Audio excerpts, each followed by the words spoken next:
Kokuhaku, the Japanese term referring to an active declaration of one's love with the intent of pursuing a relationship.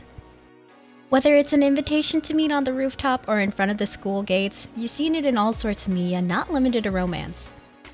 Maybe if you're lucky, you've probably had your own fair share of kokuhaku in real life. Unless you play League. I can't say I'm the most romantic person ever, but I've definitely been in a couple scenarios that probably belong in a novel. However, there's one particular incident that has stuck with me for years. Not only because it was my first, or because it really unlocked my perception of relationships with other people, but because it turned out, well, not so good. I was bullied, or rather, picked on by someone in the same grade as me. This person, from here on out, we'll just refer to as Cameron. I didn't really pay much attention to Cameron. If I recall, I just remember him being much taller than me, and he always happened to wear camo print. Camo pants, camo shirts, camo print. That's why I feel it's appropriate to call him Cameron. Cameron often called me rude names, made fun of me, my clothes, and my glasses. You know, the usual stuff. Now, at the time, I wasn't aware of the whole, if they're mean to you, that means they like you, sort of thing. It just didn't make sense to me back then, and to be honest, it doesn't make much sense to me now. I mean, not to get on a tangent, but wouldn't you want to do, oh, I don't know, the opposite? At least that's what I thought. But what do you guys think? Have you or anyone you know been in a situation like this before? At that age? Let me know in the comments. Anyway, I never really gave him the satisfaction of responding back though. I always just try to brush it off and go about my day. But he would do this so much.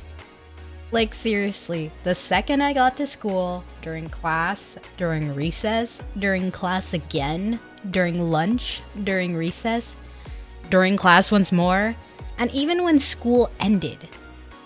And if I couldn't make it any more obvious, it was very annoying. I remember this one time where my teacher wanted to organize a Secret Santa for the class. If you're not familiar with Secret Santa, it's a practice where people are randomly assigned to give each other gifts, usually with some conditions like, oh, don't go over $20, or you can only spend $15 on a gift. Things like that. In this scenario, my teacher gathered the names of all the students who attended class that day, wrote them down onto a piece of paper, cut it up, and shuffled them into a hat. She then assigned each student a random name from that hat, who would then be their Secret Santa recipient. You're probably thinking, "Ah, you just had rotten luck and got the kid who bullied you." Well, not exactly. Kinda, but not exactly. I actually had not been in class that day. I couldn't tell you if I was sick at the time or just didn't feel like showing up, though we can likely assume that it's the latter. But guess who wasn't in class either?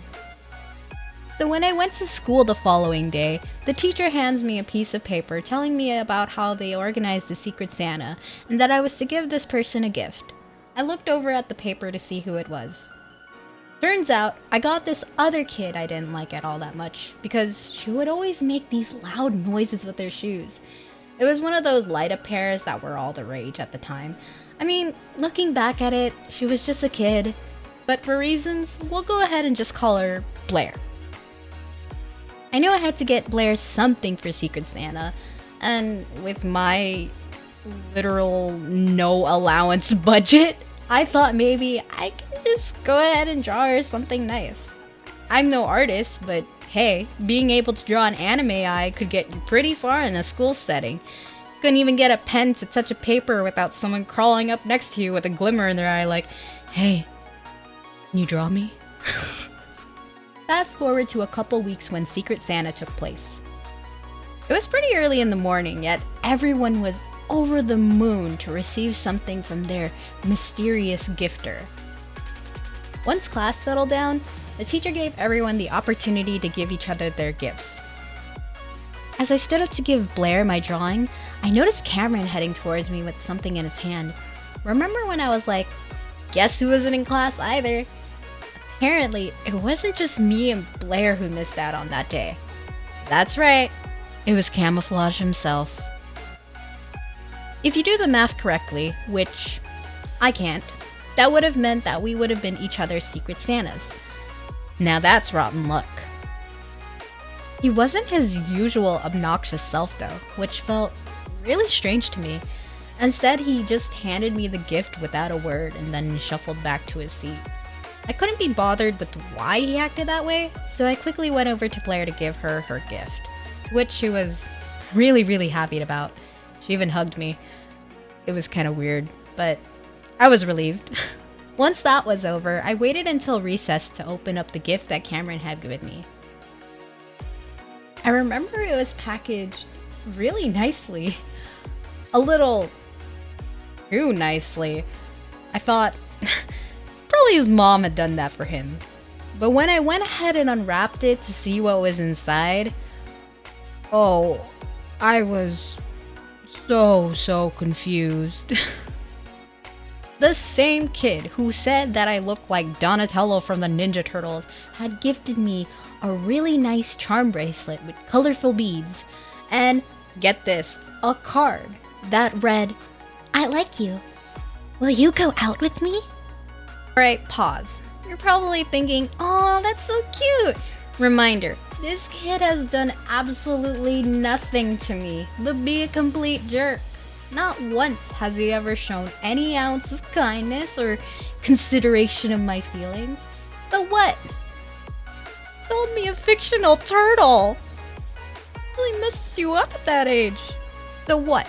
I'm just supposed to believe that he really means it when he says that after all of the things that he's done to me? In my head, I thought, this was definitely some kind of joke. No way, no way. So I went ahead and stormed off to find Cameron, looking high and low all over the playground, wondering where the heck is this kid? There he was. I find him in a nearby bench, twiddling his fingers, probably waiting for me to fall victim into one of his dirty tricks. But not this time. I said, no way. No way, we are not going to be made a fool out of today. So I cornered him, looked him in the eye, and I said firmly, with confidence, might I add, "Never! Never in a million years!" And I ripped his card right in front of him, finishing it off with a good stomp onto the torn pieces. Pretty brutal, but I really thought, finally, I got back at him!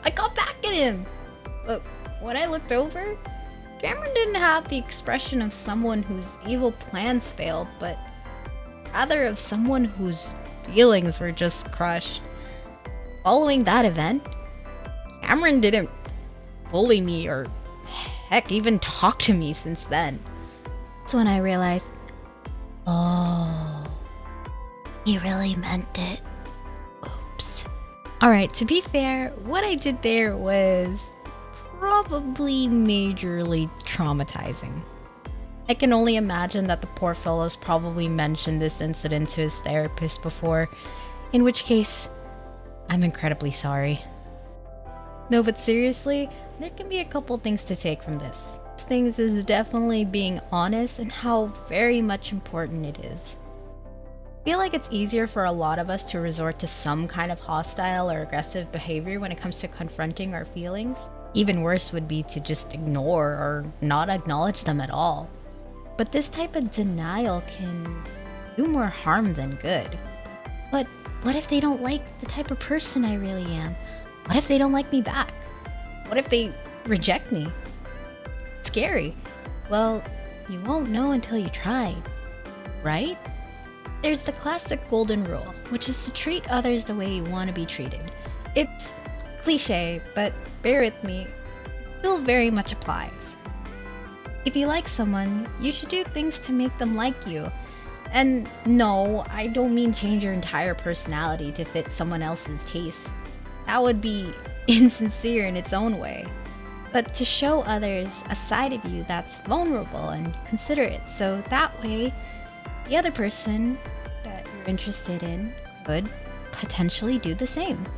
If only had Cameron done that, then maybe I would have taken the time to think on his feelings. Maybe something could have even worked out. I might have actually said yes and gladly accepted his offer. But no, he decided to be a jerk, and I ended up ripping his cards to shreds right in front of him. Oh yeah, and that bracelet he gave me, I ended up giving that to Blair for her birthday a couple months after. But hey, I did that in the most terribly sincere way that I could, and that's what matters. Actually, on second thought, just don't go after someone like me. See you in the next video.